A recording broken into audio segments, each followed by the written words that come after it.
केंद्र सरकार ने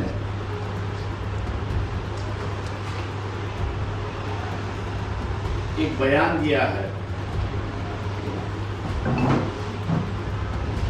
कि स्टेट ऑफ हॉर्मुज से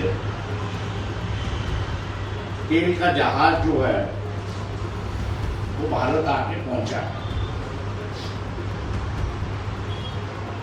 जहां तक हम लोग की इंफॉर्मेशन है, ये गलत है, ऐसा हम लोग यहाँ पर मानते हैं। उसकी वजह ये है कि ये जहाज ओमान से निकल के भारत आया, ऐसी एक परिस्थिति है। स्टेट ऑफ हॉर्मुज की जो परिस्थिति है, आज करीब करीब वहां पर 140 दुनिया भर के जहाज वहां पे रुके हुए हैं, एंकर किए हुए हैं, जिसमें से 17 जहाजों को जो है कल रात तक ईरानी सैनिकों ने टारगेट बनाया है और तहस नहस किया है। ये 140 जहाज पैकी भारत के करीब करीब 35 जहाज वहां पर फंसे हुए हैं और जो मिडिल ईस्ट में काम के नाम से गए थे,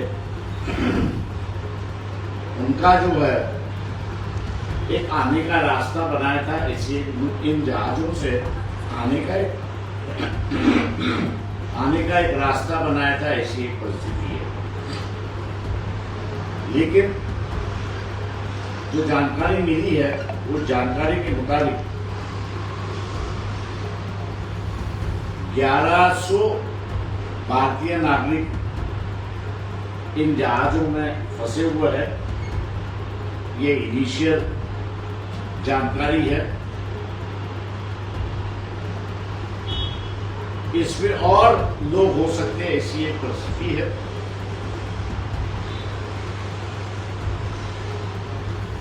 जो जहां जहां इंडियन एम्बेसी है, उनके यहां से कोई मदद नहीं मिल रही है।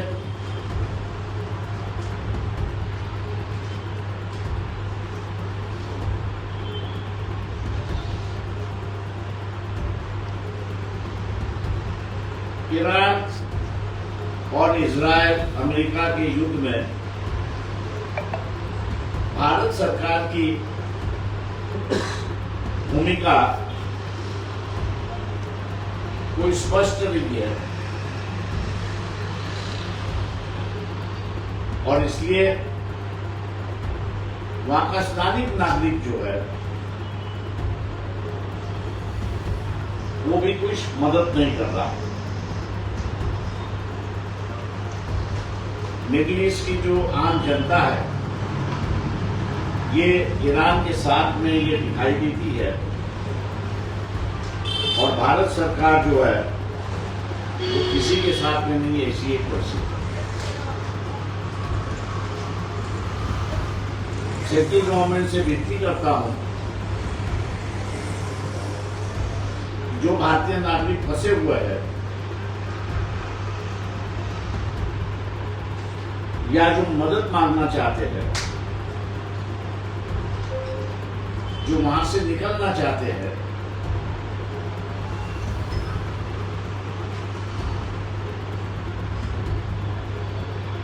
उनको ट्रांसपोर्ट हवाई जहाज भेजकर अगर भारत लिया है तो मेरे ख्याल से उनकी जान बचेगी, ऐसी एक परिस्थिति।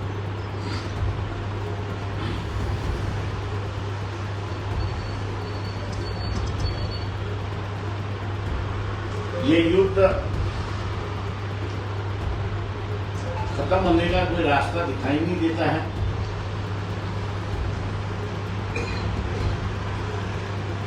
युद्ध के पहले ही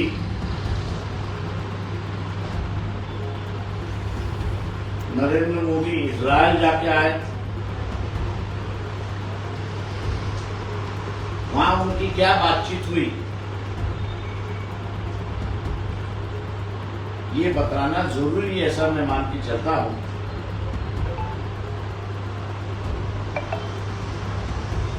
क्योंकि अधिकांश वहां के जो देश है उनमें सबसे ज्यादा मुस्लिम पॉपुलेशन है। कुछ देशों में शिया है, कुछ देशों में सुन्नी है। सरकार की भूमिका अगर स्पष्ट हो जाती है तो ये जो भारतीय नागरिक काम करने गए हैं उनकी जान की और उनकी माल की दोनों की हिफाजत हो सकती है। इसलिए जो झूठ का जुमला भारतीय राजनीति में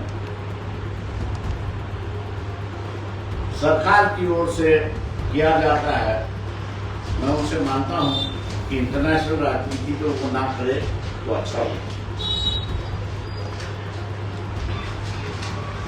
एआई के सम्मेलन इंटरनेशनल संबंध में इंटरनेशनल प्रॉपर्टी चुराने का आरोप तो हो गया, देश की नाक कटवा गई। अब जो है ये आखाती युद्ध में गलत इंफॉर्मेशन देकर और गलत बयानबाजी कर सरकार जो है वो देश की और लोगों की बेइज्जती कर रही है। तमाम जनता से कह रहा हूं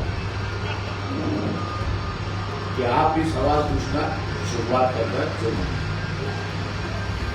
आप पूछिए। केंद्र सरकारचं परराष्ट्र धोरण जे आहे ते अलीकडच्या काही घटनांवरून चुकलं किंवा परराष्ट्र धोरण भाजपनं बदलवलं वाटतं? मैं ये कहूँगा कि भारतीय जनता पार्टी के पास कोई फॉरेन पॉलिसी नहीं है। हर इश्यू को रिलीजियस नजरों से यहाँ पर देखते हैं और रिलीजियस नजरों से देखने की वजह से सही भूमिका क्या लेनी है या क्या भूमिका नहीं लेनी है उनको अंदाजा नहीं है, ना उनको उस बात की समझ है। देश का नुकसान क्या हुआ है? सवाल यह है कि इसमें अमेरिका जो है तेल खरीदना है तो हम खरीदते हैं, तेल नहीं खरीदना है तो हम लोग नहीं खरीदते हैं। तो एक तरीके से जैसे ईस्ट इंडिया कंपनी अपने पर राज कर रही थी, वैसे आज डोनाल्ड ट्रंप की कंपनी अपने पर राज कर रही है। ये एक सबसे बड़ा दुख है, ऐसा मैं मानता हूँ।